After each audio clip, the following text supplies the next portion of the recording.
Le COJOP, Comité d'organisation des Jeux Olympiques et Paralympiques, est une association qui est en charge de la livraison des cérémonies et des compétitions des Jeux Olympiques. Donc à distinguer de la Solideo, qui est en charge des infrastructures, et de la ville de Paris ou du CIO, qui lui est propriétaire des Jeux. Donc le travail du COJOP, c'est de concevoir, de financer, d'exécuter, de livrer les cérémonies et les compétitions que tout le monde a pu apprécier l'été dernier. Le COJOP fournit des services pour plusieurs dizaines de milliers de bénéficiaires, accrédités, athlètes, spectateurs, bien sûr. Donc pour ce faire, il opère une quantité considérable de technologies, applications, réseaux, endpoint, et avec des enjeux de cybersécurité qui sont conséquents.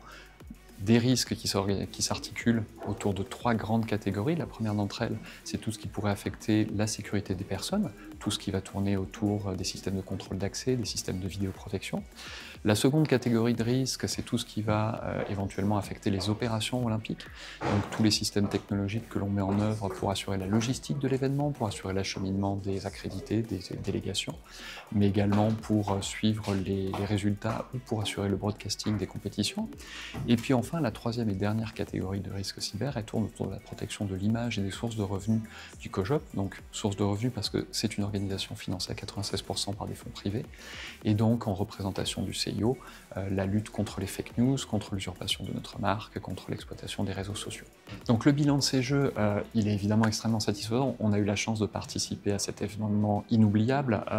Tout le monde nous répète que ces jeux marqueront l'histoire par leur beauté, par la qualité de leur organisation. Et sur le plan de la cybersécurité, le bilan, c'est 0 incident, aucune perturbation. Ça ne veut pas dire qu'il ne s'est rien passé.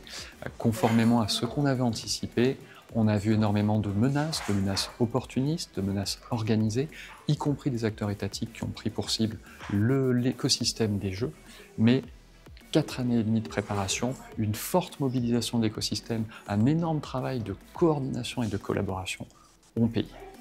Alors par nature, notre travail il est éphémère, il est là pour livrer l'événement. On a néanmoins choisi depuis le début de jouer la transparence et de dialoguer, de communiquer avec l'ensemble de notre écosystème. Aujourd'hui, notre héritage, il va se représenter sous la forme de l'organisation des prochains grands événements, que ce soit Los Angeles ou Milan avec lesquels on a travaillé, mais également en France, où on a travaillé main dans la main avec l'ANSSI et où l'initiative de réunir l'écosystème des jeux autour de la collaboration en cas d'incident, mais également de l'échange de renseignements cyber, ce sont des initiatives qui ont marqué les participants et qui vont sans doute être pérennisées ou en tout cas reconsidérées, au moins à l'occasion des Jeux de 2030.